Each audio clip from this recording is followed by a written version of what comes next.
Hello, everyone, and welcome to Sueños to Success, the podcast where real people share real stories of transformation, purpose, and growth.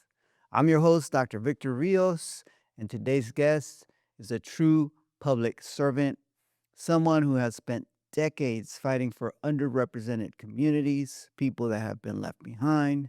Congressman Tony Cardenas is the first Latino elected to Congress from the San Fernando Valley in the LA area. From serving in the California State Assembly to the Los Angeles City Council and congressman representing California's 29th congressional district in Washington, D.C., Congressman Cardenas has remained rooted in justice, equity, and opportunity for immigrant and working class families. He served in Congress for 12 years. Congressman Cardenas, welcome to the show. Pleasure to be here, Victor. I'm glad you invited me, and I'm looking forward to it. Thank you. Thanks for making time. Let's start at the beginning. You grew up in Pacoima, the son of immigrant parents from Mexico. What did that upbringing look like, and what values did your parents instill in you that still guide your work today? Well, growing up in the Cardenas house in Pacoima was like organized chaos. Two parents from Mexico. Spanish is a prominent language, but there were 11 of us, and I'm the youngest of 11. So my parents got married in 1946 and hightailed it to California. Started off in the Central Valley, and my father was a farm worker. And my mother and him made an agreement. She'll stay home when they have kids, and he'll go out and work. So my mother never worked outside the home, but she had the toughest job of all, raising 11 of us in the 11. house. Yes, That's 11. crazy. What's 11. that like? What number are you in the I'm number 11, man. I'm the You're the last baby? one. Yeah, I'm the baby, and the truth be told, I was the toughest one out of all of them. God is good because He gave me two strong parents and 10 strong brothers and sisters. They helped me keep me in line. Otherwise, God knows where I would be. Wow. Well, I mean, what was that like? So you got these older siblings, they're guiding you. Are they repeating kind of what the values that your parents? Oh, absolutely. Okay. Absolutely. My parents had real simple, old-fashioned values. If you give your word, you keep your word. That was at the core. That was rule number one in our house. Though you're not a liar, you're not a faker. You don't go around saying things you're not going to do. If you say you're going to do something, you do it. And I remember my father being that way. We used to go to work with him. By the time I came around, my father was a gardener. He had his own little route. He would do houses around Los Angeles, and he used to take us to work. He was tough on us, and but really, really stern. And for example, I was more afraid of my dad than the cops. I never got picked up by the cops, but if I ever did, and they said we're going to take you home to your dad, I said no, take me to jail. I'd rather go there. You already had played that out in your head, Oh huh? my God, yeah, yeah, yeah. No, tough parents, very strict, very religious. We used to go to church every Sunday. They used to pack us in the VW van. I don't know how they fit 13 of us in there, but they used to pack us in a VW van before seatbelts were the law. Um, and we used to go to church every Sunday, and used to hang out with the cousins on the weekends. What people don't realize how important parks are to hardworking, low income families. You don't go to the movies with 11 kids. You go to the park. Mm. You buy the food, and then you go make it, on the grill in the park or what have you. You invite the cousins, aunts and uncles. I remember as we got older, people would see us in the park with like our family and the Ramos family. They were 14 kids, my mom's sister. So they would see like 40, 50 people, and they're like, wow, is this a reunion from all of you around the country? I was like, no, this is just two families. 2 households. Yeah. Man, I But mean, that was very typical back then, big families. big families. I mean, that's kind of coming from kind of the old country where, Yeah. a lot of open land, a lot of farmland. You need the kids to help Yeah. work that land and support My the mom and family. dad only went to the second grade, and they were Oh. raised in the same town of Temastian, Jalisco, Mexico, little tiny pueblito. I found out later on in life why my mom and dad only had the equivalent of a second grade education each, because they didn't have schools in Temastian. The closest formal school was two towns over. And people remember, this is in the 40s when they were growing, well, excuse me, the 20s when they were born.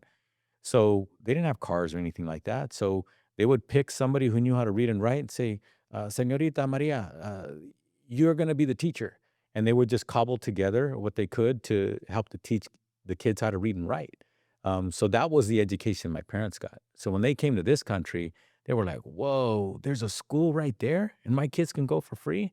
That was amazing to them. It was mind blowing for the. Mhm. So did they always have that kind of mindset? Like you guys are going to go to school, even though maybe they didn't even understand what like middle school or high school was because they Correct. had never been there. Our parents didn't understand what school was, but they did understand how to discipline us. We went to school every day. You had to be really, really, really sick if you were going to skip school. School was a priority.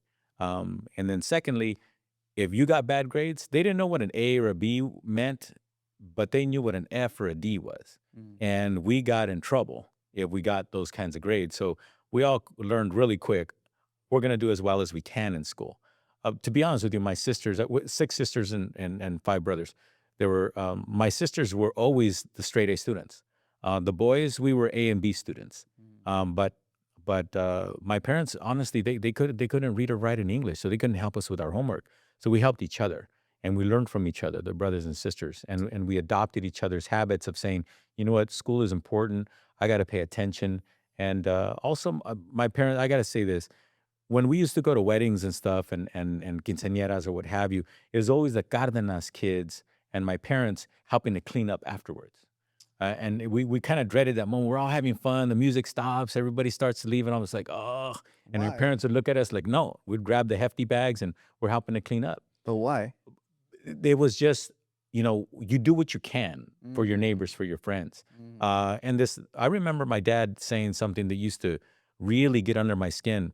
He used to, I guess it was reverse psychology, say, you're being lazy. And I hated being called lazy because I was always hardworking because I always was conscious that my parents always wanted me to do right and to do everything that I could. So my dad used to say, you're being lazy. And he used to piss me off. So I would even work harder. So I, Mm. I guess it worked. His reverse psychology worked. Well, if I call this kid lazy, he's going to work harder. So to me, those are the values that our parents taught us to always, help out. If somebody threw a bottle on the ground or what have you, go pick it up, throw it in the trash, things like that. And with all due respect, I think that is one of the reasons why I spent 28 years as a public servant. Once I got elected, I thought I was only going to do it for a couple years. Told my wife Norma, I'm only going to do it for a little bit. Mm. Get back to the business, get back to raising the family. I did it for 28 years. Why? Because it's a service that I was providing, and to me, it came natural.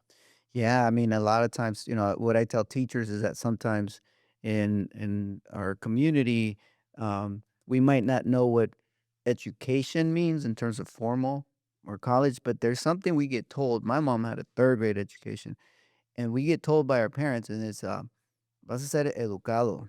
Exactly. And educado means something different than Exactly. educated. Mhm, So mhm. you're talking about being educado, and Yeah. that's the values and the virtues and the civil Mhm. servantness of our culture.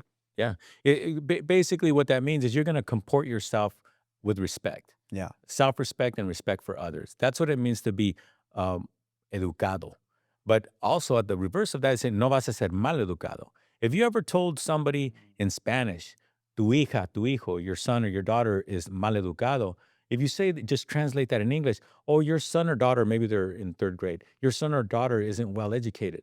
Well, in English, she'd probably say, "Well, she's just in the third grade. She's learning how to read and write. She'll get there." It's not an insult to say that, but when you say that in Spanish, you're insulting the entire family. You're telling the parents you haven't raised your kid right, and that was one of the things in the Cardenas home. Oh my God! If anybody would have ever said that about any one of us, we were in big trouble.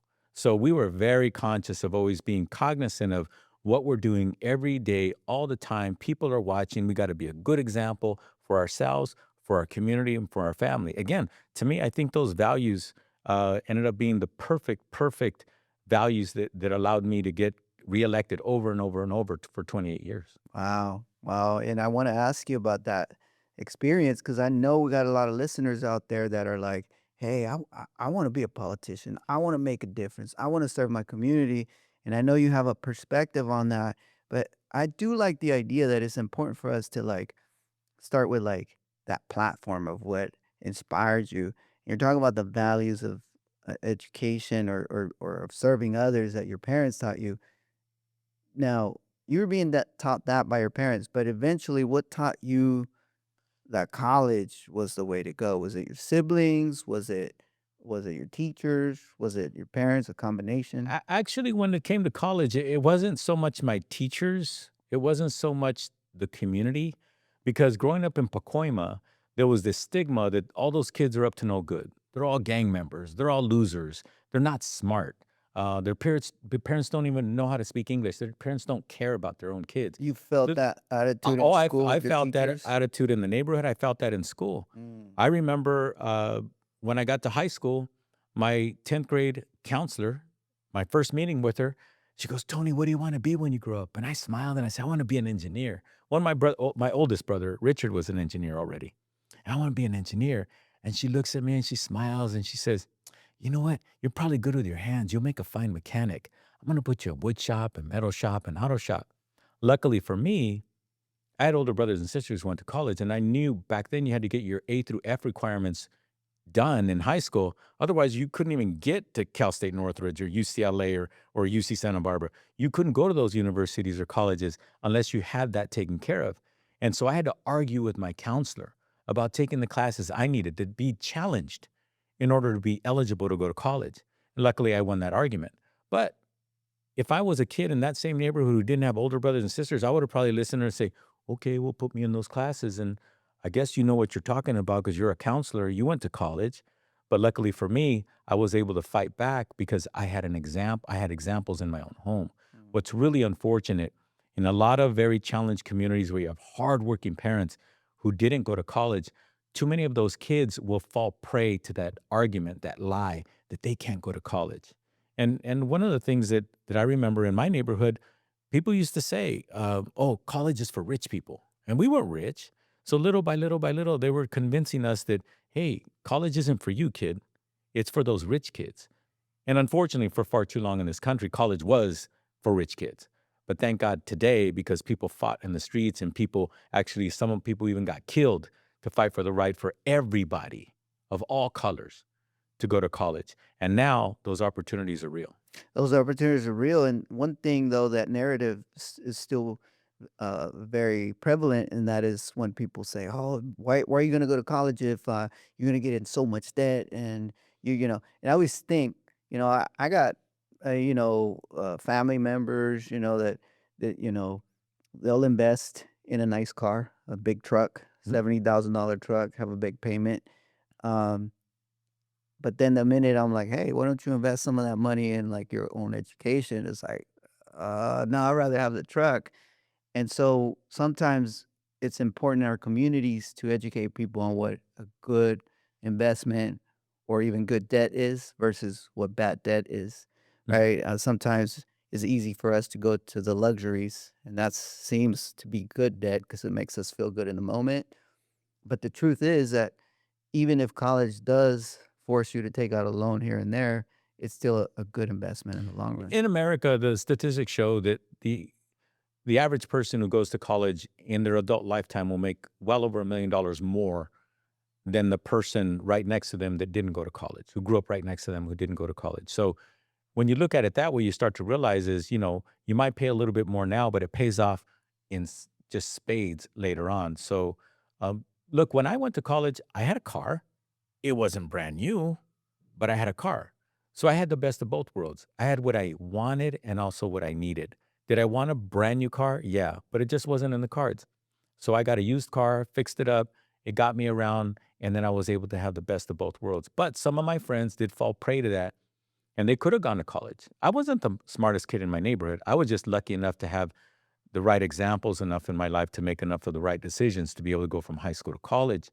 But some of my friends, because of the GM plant was just a couple miles away from our house, a lot of their parents used to work for the GM plant. So as soon as they got out of high school, the thing to do was their dad would help them get a job at the GM plant. They would be able to buy a Camaro or another cool car, brand new off the lot at a very low price because they get the family discount. But the thing is, that's where it ended because they got trapped into making payments. They got trapped in having to go to work. So even if they wanted to go to college, they were trapped into this debt and they were like, well, maybe later. And maybe later far too often becomes, well, maybe never.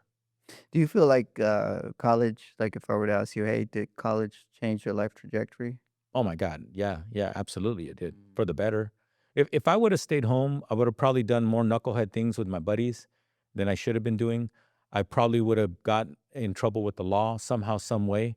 But going to college took me out of that element and put me in a different place where it was culture shock. I went to school at UC Santa Barbara. People don't realize it, but UC Santa Barbara at that time was the it was the public university around the country with the most rich parents. Mm. That means that I was surrounded by a bunch of kids of wealthy people. And it was culture shock because the things that I talked about, the way that I dressed and the things that I thought was cool, they were like, that's not cool to me. Cool for them was not to have a car that they fixed up like I did and a Chevy, 1967 Chevy that I drove around. I was proud of it because I kind of built it with my own hands. They were like, no, they got a new car right when they went to college. And then maybe if they wanted another one, that they begged their parents enough, they get another new car. For me and my friends in the hood, we're like, one new car in my lifetime from my parents? That's not gonna happen, much less two. So, again, it's culture shock. But the beautiful thing about it, it got me to realize is when I took a test, when I took a class, it didn't matter what color you were, it didn't matter what your income was. In engineering at UC Santa Barbara, everything was done on a scale. That means if the highest score on a test was 250 points and the highest score somebody got was 240, that was the A plus. And then everybody else started back down from there. So you're competing with each other. And the professors don't know what your income is. They don't know what color you are. All they know is that you got a 240 out of 250, you got 199 out of 250, et cetera. And that's what your grade was. You got an A, you got a C, you got a D. So to me, I started to realize it doesn't matter how rich you are here. It's an equal playing field. Now, it's an equal playing field when it comes to taking the class, taking the test. With all due respect, it's not necessarily equal playing field that rich kid doesn't have to work 20 hours a week. Yet that other kid who's competing on that test has to work 20 hours a week. But guess what? I tell people all the time, and I believe this to be absolutely true.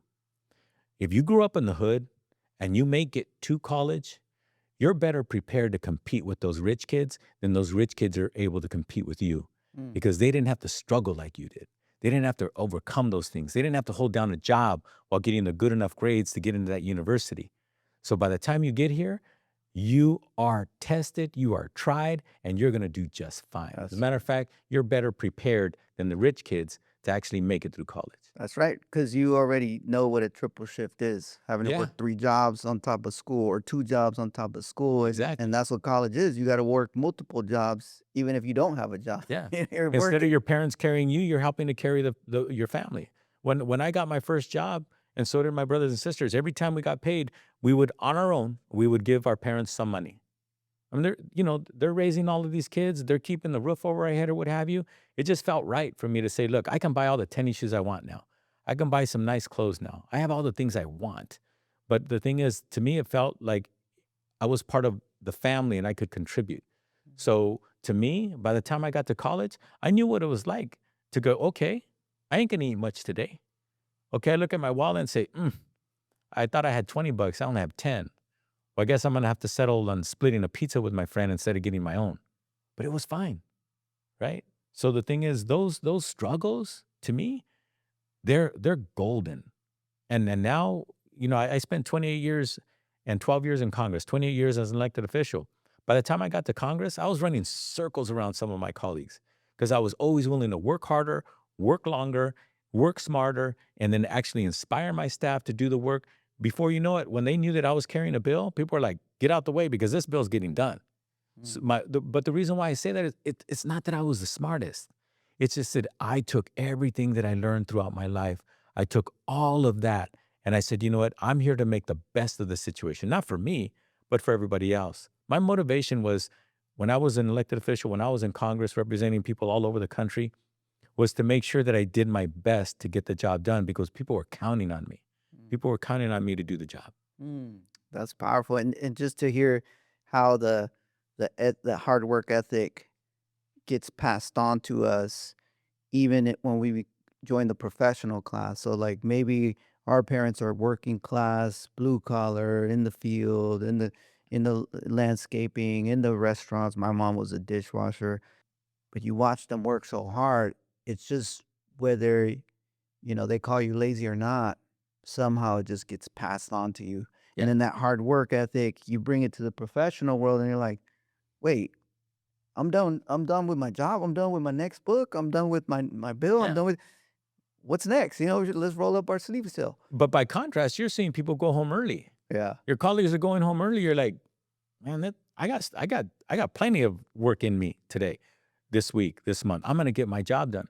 And the thing is, what people need to understand is when you grow up in a household where you're able to witness or hopefully absorb the fact that somebody is putting everything on the line for you. And if you take that in and you learn from that, you learn how to be better at whatever it is that you want to do, whatever you choose to do. And with all due respect, in this country, people really do have choices. My parents came from Mexico, from a little dirt road town in the middle of nowhere in Mexico where there were no opportunities. There was no factory to go work in. There was no jobs there. They just had to, literally till the soil to make enough for them to eat. That's where they came from. So when they came to this country and they're looking at their children going off and becoming engineers and teachers and a congressman and all these different things, they're like, wow, this is amazing. So I say this very carefully. We live in a great country, far from perfect. But we live in a country where opportunities, when people come from other countries, they look around here and say, man, this is a piece of cake compared to where I came from. And that's the kind of thing that I try to remind kids who are growing up in this great country. Yeah, you have it good, but don't get soft. Don't let yourself just fall into the trappings of saying, well, I can just hang out and let everything come to me. No, that's not going to happen. You're not going to be very happy if you try to do that as you get older. Maybe as a kid you can, but not as you get older. We give out scholarships. My family's been giving out scholarships for 27 years now. Andres y Maria Cardenas Family Foundation scholarships. And they've given over $1.5 million in scholarships. And they had the awards night at Monroe High School. And I went up there and there were no other electeds there that time. I said, I'm not elected anymore, but I'm more than happy to say a few words to the kids and their families. And the principal was like, okay, cool, thank you. So I went up there and I shared some words with the parents. And I thanked the parents for working so hard and bringing their kids to this beautiful day where all the kids tonight are getting, awards of some kind, if not one, two, three, four, five. But also, I reminded the kids that, look, when you're a teenager, I get it. I was embarrassed whenever my dad, when it was raining, he'd say, come on, I'm going to take you to school. I was embarrassed to get dropped off in the work van, Mm. old beat up van with tools inside and stuff. And like, oh, my friends are going to see me. I told him, look, I felt embarrassed. I'm admitting it. But later on, a few years later, when I left home, I got to go to college and I started to realize I missed my parents. It clicked. God, my parents did so much for me. They sacrificed so much. I learned to appreciate those things rather than be embarrassed. So I told those kids that it's okay that you feel embarrassed. You're teenagers, but I hope and pray that sooner or later you start to realize all the things that people did to help you get to this day and to have a future that you never dreamed of, a future with amazing opportunities. And I could tell that they were listening. I could see the parents were like looking at them like, hey, listen to this guy, right? But the reason why I could share that story is because they are me. I am them. I was raised by immigrants. Mm. I'm looking in the crowd. 90 some percent of the kids in that room were raised by immigrants. So I felt compelled to share that with them, to let them know it's okay. It's okay to feel like a teenager. It's okay to have those feelings, but you got to grow up. And growing up is learning how to appreciate things. And once you start doing that, everything's going to just fall into place. Yeah. That full circle of the family pouring so much of their dreams into you and their hard work, and then you come back and say, "Hey, family, hey, parents, thank you for sacrificing. Here's the outcome. I did something good for myself, for my family, and my community." So, we're talking about the influence of parents, and in this case, immigrant parents really having these dreams. I wonder, is there like a dicho or a saying or a phrase that your parents would tell you that still you live by today? Oof, there are a lot of them. It's really odd because my dad was a man of few words, but when he spoke, it was like, oh, he's being serious. Um, One of the things that he used to tell me, I used to go to work with him, and when you grow up poor and you get allergies, you don't get allergy pills. You just keep blowing your nose and sneezing like crazy, and your eyes are watering. You just keep working. So I used to go to work with my dad. He was a gardener. And then I'd be in that hot 100-degree weather in the San Fernando Valley, and my dad would tap me on the shoulder once in a while.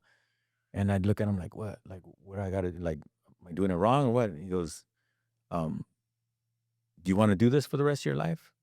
And I'd look at him, I'd say, "I don't wanna do this today." And then he would say, "I didn't get an education. You can. Get an education and you won't have to do this." So that was his way of saying, you have opportunities, and education is gonna bring dreams come true for you. Um, he was a man of simple words, but, I remember him doing that just maybe 2, 3 times when I was a little boy, and that was enough for me to realize, you know what? I gotta go to school. I gotta go to college. And again, I was lucky. I was the youngest, so I had examples of my brothers and sisters who did go to school. But I became an example for kids in the neighborhood. I used to the moment I came to UCSB and or went to UCSB and had a break, like a spring break or what have you, I'd call my old teachers and say, "Hey, can I come talk to your kids?" They're like, "Oh, will you please?" Right? Because most of my teachers back then were white, and most of the kids were black and brown, and they're like, "Yeah, talk to them, please. They can relate to you," and they did. And I used to tell them, "Look, I was just like you. I was sitting right there," and I used to tell them, I wasn't a straight A student, but I always worked hard, Mm. and I always did my best, and I was able to get into college. And I could see it in their eyes. Some of the kids, they don't wanna listen, but some of them did. And, some kids would come up to me later on in life and say, "Oh, you gave a speech at my graduation," or, "You came and talked to my That's class." cool. And then they tell me something that's scary to me. I don't know why it makes me feel funny, but they say, "Oh, and I did what you said." And I'm like, "Whoa, this kid actually he actually Wow. he actually acted on it." Yeah. But the thing is, I'm glad that they were listening, and the fact that they listened and the fact that they could relate to me. I would always share with them, I'm the son of immigrants. I grew up in Pacoima. Pacoima had that stigma, right? And but it doesn't matter. You matter. Things like that. And little by little, I've had more and more and more young people tell me that, "Yeah, I remember you. You spoke at this or you spoke at that." Or Well, that's fascinating because in the research that my wife Rebecca and I do, looking at what makes low income kids successful, we took all this data, thousands of surveys with kids we did, high schoolers, and the number one predictor for low income kids of who supports them and encourages them to go to college in terms of the kid telling you that. So their teacher could tell them 100 times, go to yeah. college, but we're talking about the message when it gets received, right? Mhm. So the person they're more likely to receive the message from is not their teacher, it's not school staff, counselor, not a parent. For low income kids, the person that's most influential in telling them to go to college is either an older sibling or a peer, an older peer from that same community. Yeah. So your story exemplifies that in two ways. The first is your older siblings had gone, and you're like, I'm gonna do like they did. Yeah.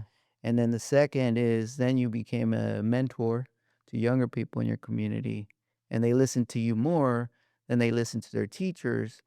And that's important for us to know because teachers should continue to tell kids 100 times a Yeah. day to go to college, but also support those mentors that are there to influence kids to go to college Yeah. as And, well. and and the thing is, that's a great point. I shared with you how my counselor, what she told me the first time she met me, I got accepted to UC Santa Barbara Electrical Engineering Department. At that time, I was told it was the third toughest electrical engineering university to get into. And I told my 12th grade math teacher. And when I went up to him, I didn't even finish my sentence. I was starting to tell him that I got accepted to UC Santa Barbara. I'm going to be an engineering student. He stopped me and he said, "Don't even try it. Go to community college. Because there at that university, they're gonna eat you alive. You can't cut it." Those were his exact words. Whoa. So I was very cognizant. When I'm talking to these kids, I was very cognizant. There's some idiots out there who are telling them the opposite Yeah. of what they should be telling them. And I would tell kids, and I've told them to this day, anytime you hear those lies, they're nothing but lies. Don't believe them. Gravitate toward the people who care about you and love you. And there's gonna be a lot of people in your life you're gonna run into who don't give a damn about you. And they're gonna tell you things that are not true, negative things about you. So that's another thing that I would tell the kids. And I could see it in their eyes that they believe that, whoa. And I could see it in some of their eyes where they're like, yeah, that happened to me. And it's horrible. No That teacher should ever do that to a kid, but they do it all the time in the hood. I don't think they tell kids like that in Beverly Hills mm, because in Beverly Hills, they're afraid that parent's going to be a lawyer and they're going to sue the school and sue that teacher and get them fired. But in the hood, these parents don't even speak English.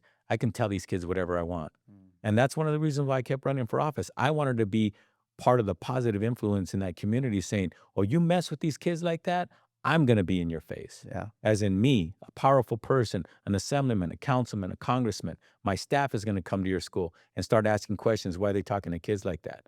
And that's why, for example, Alex Padilla was my first hire when somebody finally convinced me to run for office.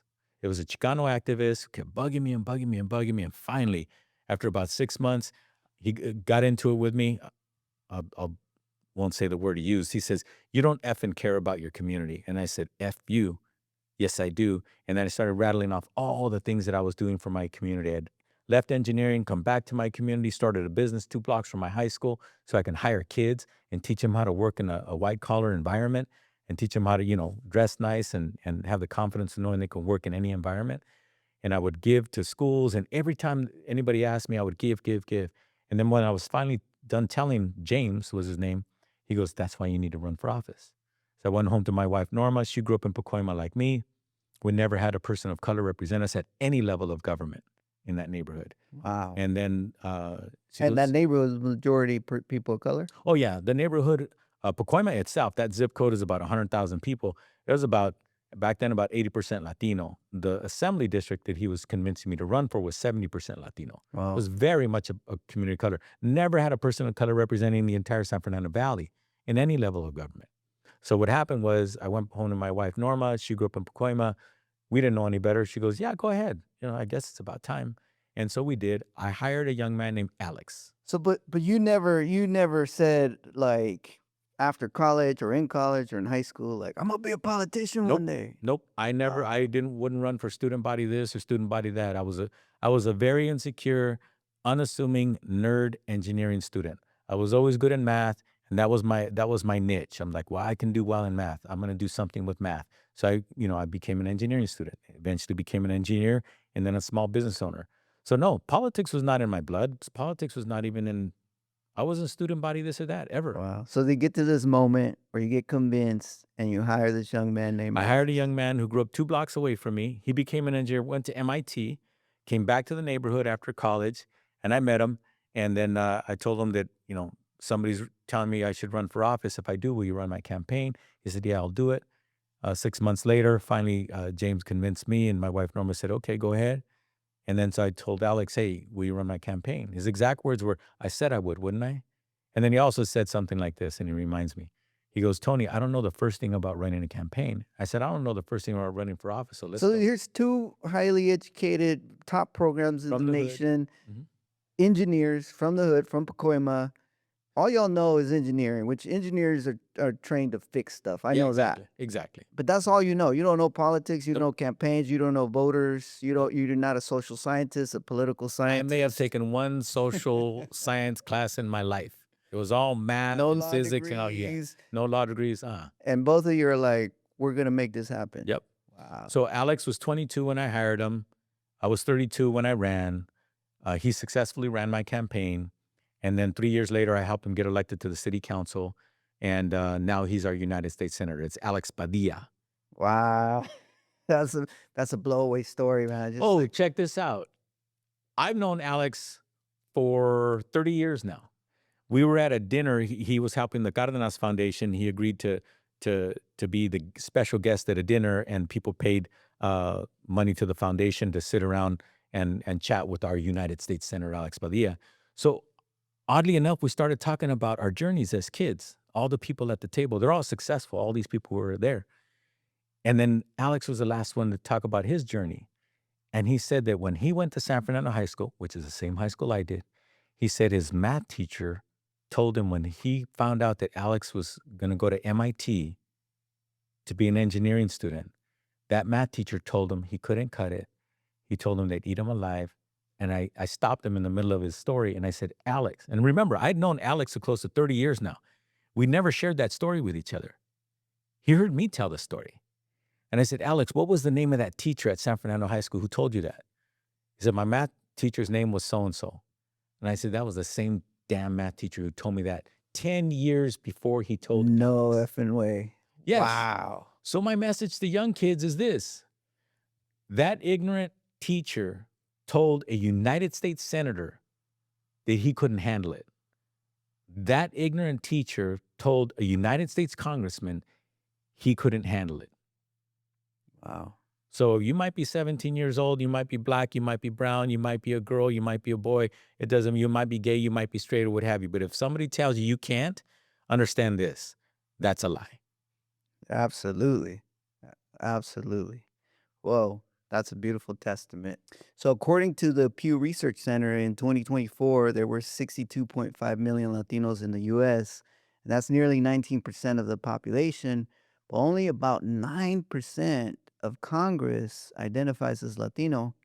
How do you reflect on that disparity, and what responsibility do you feel um, representation, not just for your district, but so many communities who still don't see themselves reflected in power? Well, that's a loaded question. I wish we had 2, 3, 4 hours to go through the answer, but I'll try to make it succinct. But let me tell you a fact. I found out and we verified. A Latina told me that percentage, the 62.5 million Latinos and Latinas in America, does not include the people who live in Puerto Rico. Oh, wow. And they're American-born citizens. And for some unknown reason, for some dumb reason, they're not counted in that figure. So Latinos are well over 20%. We're well over 65 million Latinos and Latinas. When you include, and rightfully so, Puerto Ricans who live in Puerto Rico. Yeah, and they're fully They're American. they're American-born citizens. Yeah. They don't need a green card. They don't need a passport to come, to New York or any part of this country. They're American-born citizens. But the question you asked me is we're about 20% of the population. Only 5% of people who are in Congress identify as Latino. So by the time I got to Congress, I had been a full-time elected official for 16 years, and I personally immersed myself in helping other Latinos get elected, like Alex Padilla, like Nuri Martinez, like, Felipe Fuentes, right there in our backyard, all of them from Pacoima, but also around the state. But when I got to Congress, I said, we got to do more to get more Latinos elected from around the country. So there's a political arm that the Hispanic caucus members, the Democratic Hispanic caucus members, created before I got there, called Bold PAC. And what it does is it raises money to have resources to help Latinos and Latinas get elected to Congress. Mhm. So as a freshman, I got my colleagues to vote me in as to be the chairman. So when I took over the chairmanship, before that, we were never able to raise $1 million. And you need resources to help people get elected.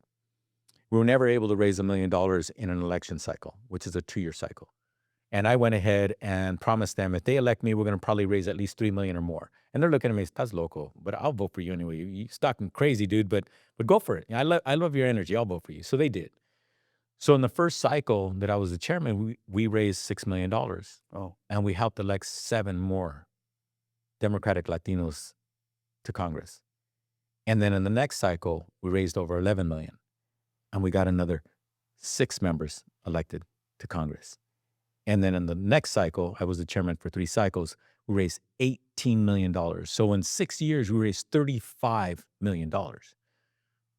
In the 14 prior years of Bold PAC, they only raised about $3.5 million total in 14. We raised $35 million in 6 years, but we went from 26 Latinos and Latinas to 41 in just 6 years. mm. So my point is this. I took it upon myself to spearhead that. I didn't do it by myself, but I took it upon myself to put as much energy as possible into empowering the Latinos and Latinas into Congress. At that time, we had 1 United States Senator, Democrat. Now we have 4 Democratic, and Alex Padilla is one of them. Wow. So I'm very, very proud of the fact that we put ourselves on a trajectory where we're finally getting to the point where we're growing at a pace that we should be. and eventually we're going to get to 20% or maybe even more of That's great. Congress, That's both in great. the House and the Senate. And it is our goal to make sure that we see the first Latino president or Latina president ever in the history of this country. That'd be amazing. The first Latino president of the United States of America has already been born, Oh, and absolutely. it's only a matter of time. Yeah. Yeah. Maybe already been elected to another office. Yep. Yep. So okay. So what do you make of this idea, right? If you're a white representative or senator or politician, you get to represent everyone. Uh-huh. But you're a Latino, you're only going to represent Latinos. That's never the truth. Our white politicians, they represent everybody. Our brown politicians, we represent everybody. Black politicians, gay, straight, what have you. You're elected to represent everybody. But with all due respect, I've heard it out of people's mouths Hmm. by some of my Republican colleagues, and I'm just speaking the truth. I've heard some of them say that they don't represent non citizens. I'm sorry, yes, they do. My father was a green card holder. He was not a citizen of the United States, but he spent over 40 years working his tail off helping to build this country. I'll be damned as an elected official that I'm not going to represent people like him. Hmm. My father had passed away by the time I got elected, but I always kept in my heart and my mind, my job is to represent everybody. And I always made sure that we had bilingual people in both my DC office and my district office. And at every office that I ever had, I always made sure that we had a panoply of people from all over the world. When I was in Congress, I remember one time I thought about it. I had people whose parents are from 5 different countries, not the same country, different countries, working for me in Washington, D.C. Hmm. One was Muslim, another one was his parents were from India. First one, his parents were from Africa, her parents from India. Another one of my staffers, she was from Canada, and her parents were from Canada, et cetera. So in Mexico, El Salvador, et cetera, the list goes on. So to me, I always was cognizant of making sure that people felt welcome calling their representative, that they understood that we were there for them. We did not judge them. We did not ask them what their status was or anything. How can I help you? That was our mantra. How can I help you? That's beautiful. Well, that's going back to sort of whether you're, talking about being the children of immigrants or of working class people. I'm just trying to understand that how it is that, um, you know, someone that comes from a community of struggle and ends up in a place of power to represent many others. And some of them, you're representing people that are wealthy too. Mhm. What is it about being working class or a children of immigrant that allows you that ability to represent everyone? I think it has to come from your heart. I think sooner or later, you decide what kind of person you want to be. Do you want to be somebody who, if you're hurt, do you hurt others or do you help others? Do you have empathy for people who are in pain? Or do you say, well, that person's in pain, that's their problem, not my problem? Um, I am blessed that I had examples in my life of people who always gave of themselves. And so luckily for me, that's how I carried myself always. The number one issue I carried for 28 years in the state legislature in California, on the city council of Los Angeles, and in Washington, D.C. was juvenile justice.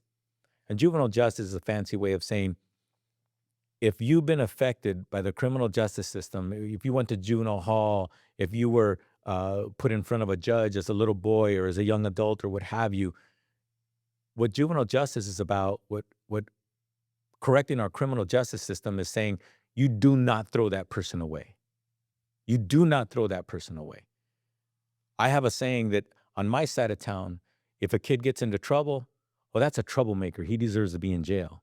If a rich kid on the other side of town gets in trouble, oh, he needs help. Yeah. We need to put him in a program. No, I'm sorry. Every child deserves to be put into a program.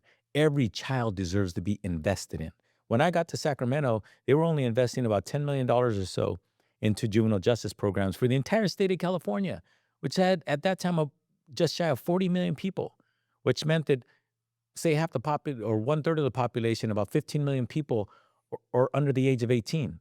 And all we're spending is $10 million dollars and spread it across 15 million kids. What I did, first chance I got, is I moved it from 10 million to 121 million. And Wow. I convinced my colleagues, because of term limits, I had to leave the state assembly. So for every year after, and I left 22 years ago, they've always invested over $100 million dollars in juvenile justice programs ever since. So we went up more than 10 times the amount and never went down. But I will tell you this, when I was the budget chairman in Sacramento, I asked, how much are we spending to incarcerate people in California? They said, we're spending about $5 billion dollars a year.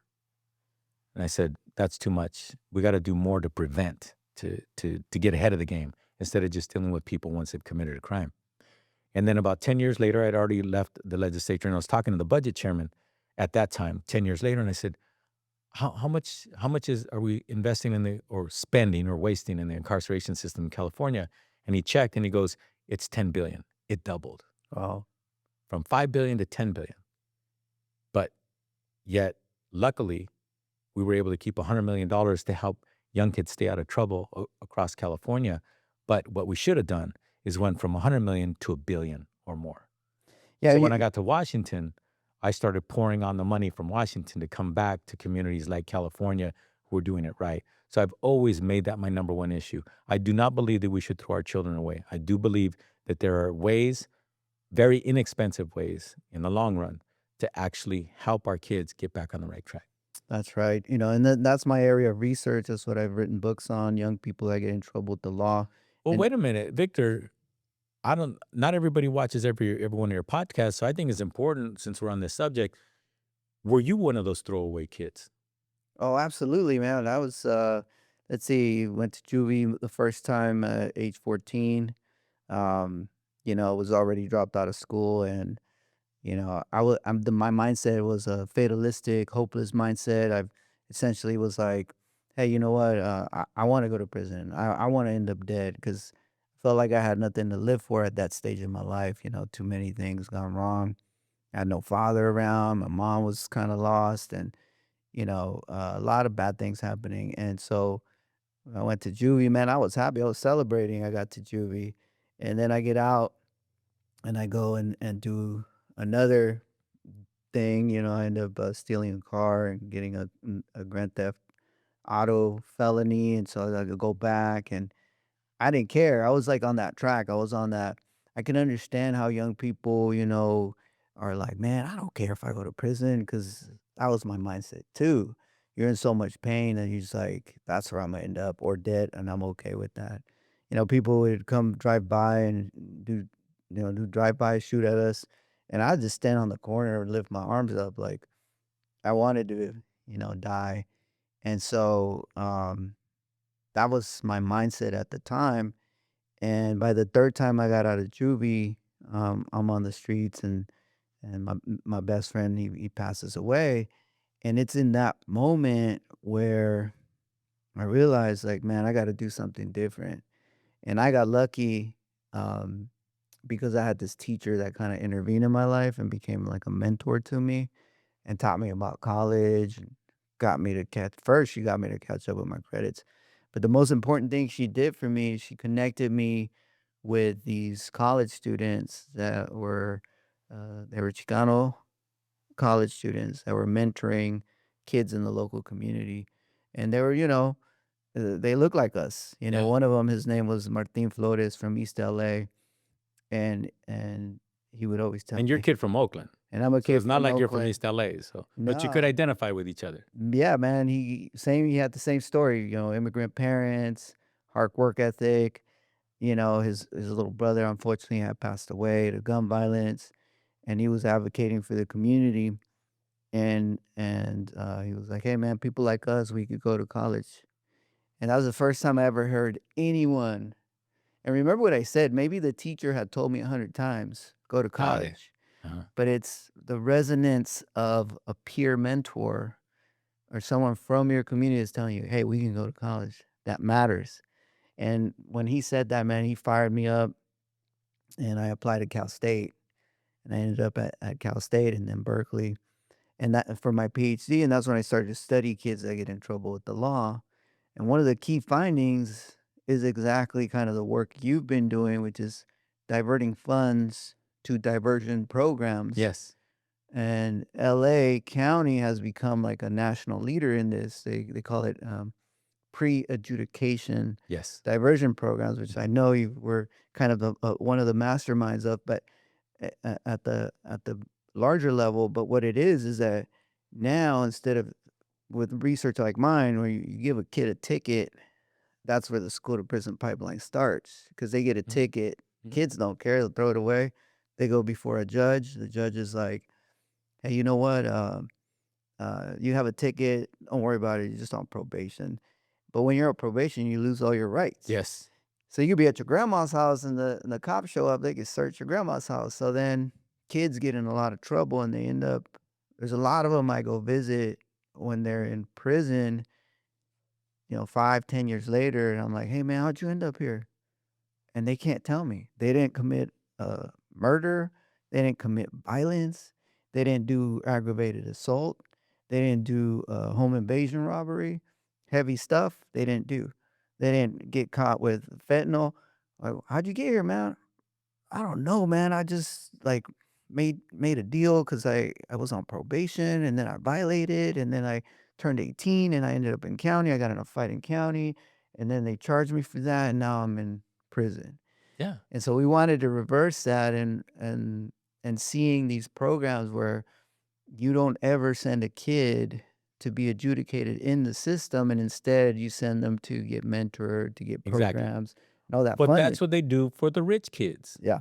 That's what they do for the rich kids. For the rich kids, if they do something dumb, if they get into trouble with the law or what have you, right away they go in front of the judge, and the judge says, "Okay, you can afford to put this kid in a program. We're going to remand this child to the program." And then once they go through the program, they don't have a record. But on the other side of town, kids are racking up records to the point where, like you said, once they turn 18, they just got to spit on the sidewalk, and all of a sudden, boom, they're behind bars taking their freedom away. What if that person has kids they want to take care of? What if they want to have a job? You can't feed your kids when you're in jail.